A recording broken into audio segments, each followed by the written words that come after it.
Perkenalkan, nama saya Yevani Sagita Purba dengan NIM 81114227771.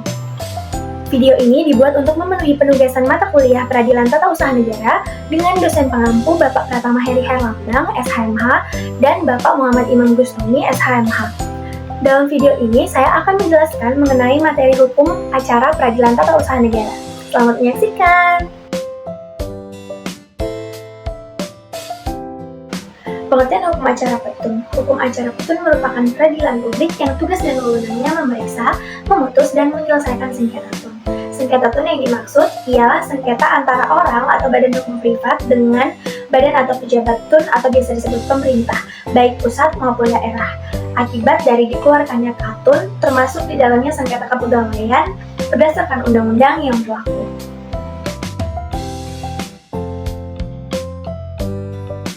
Selanjutnya, saya akan menjelaskan mengenai asas-asas hukum acara petun. Yang pertama, asas praduga rehmatik. Artinya, setiap tindakan pemerintah dianggap sah berdasarkan hukum sampai ada pembatalannya, sehingga asas gugatan tidak menunda pelaksanaan keputusan tun. Dalam hal ini, hakim hanya boleh menguji apakah suatu katun bertentangan atau tidak dengan hukum. Yang kedua, asas pembuktian bebas oleh hakim. Dalam hukum acara petun, hakimlah yang menetapkan beban pembuktian. Di sini, hakim menentukan apa yang harus dibuktikan. Beban pembuktian beserta penilaian pembuktiannya berupa surat atau tulisan, keterangan ahli, keterangan saksi, pengakuan para pihak, dan pengetahuan hakim. Yang ketiga, asas dominus litis atau keaktifan hakim. Asas ini dimaksudkan untuk menyimbangi kedudukan para pihak yang dinilai tidak seimbang, di mana pihak tergugat atau pejabat tun dinilai lebih memahami regulasi atau peraturan perundang-undangan yang berlaku, sehingga katun dapat dikeluarkan. Sementara pihak penggugat yang latar belakangnya adalah orang atau badan hukum privat dinilai bisa saja lemah dalam pemahaman tentang regulasi yang berlaku. Oleh sebab itu, hakim bertindak sebagai penyeimbang antara pihak tergugat dan pihak penggugat.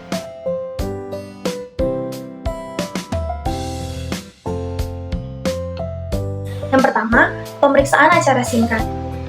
Pemeriksaan dengan acara singkat di Peradilan Tata Usaha Negara dapat dilakukan apabila terjadi perlawanan atas penetapan yang diputuskan oleh Ketua Pengadilan dalam rapat permusyawaratan dan diajukan terhadap penetapan dari prosedur dismisal dalam tenggat waktu 14 hari setelah penetapan diucapkan.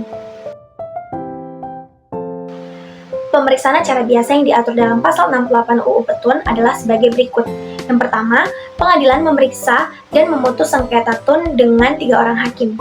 2. Pengadilan bersidang pada hari yang ditentukan dalam surat pengadilan. Yang ketiga, pemeriksaan sengketa tun dalam persidangan dipimpin oleh hakim ketua sidang. Yang keempat, hakim ketua sidang wajib menjaga supaya tata tertib dalam persidangan tetap ditaati setiap orang dan segala perintahnya dilaksanakan dengan baik. Pemeriksaan acara cepat yang diatur dalam pasal 98 dan pasal 99 UU PT-UN dan dilakukan karena kepentingan penggugat yang sangat mendesak, yaitu apabila kepentingan itu menyangkut katun yang berisikan misalnya perintah pembongkaran bangunan atau rumah yang ditempati oleh penggugat. Untuk perbedaan lebih spesifik antara ketiga pemeriksaan acara petun dapat disimak dalam tabel berikut ini.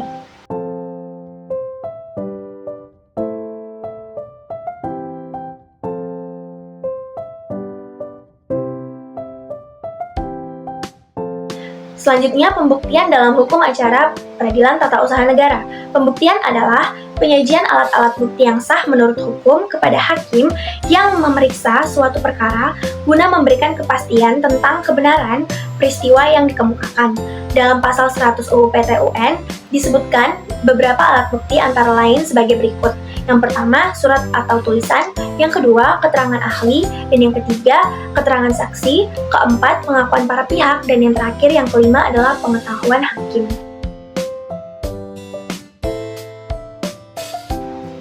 Putusan dalam hukum acara PT-UN.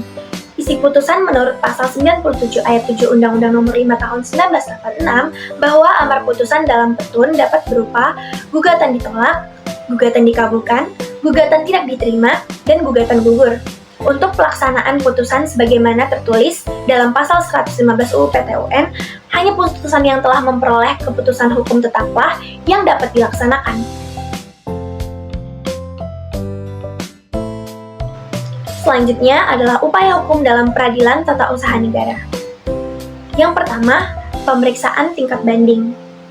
Prosedur untuk mengajukan permohonan banding agar putusan pengadilan tingkat pertama dapat diperiksa dan diputus lagi di tingkat banding. Dapat kita lihat alurnya dalam alur outline berikut.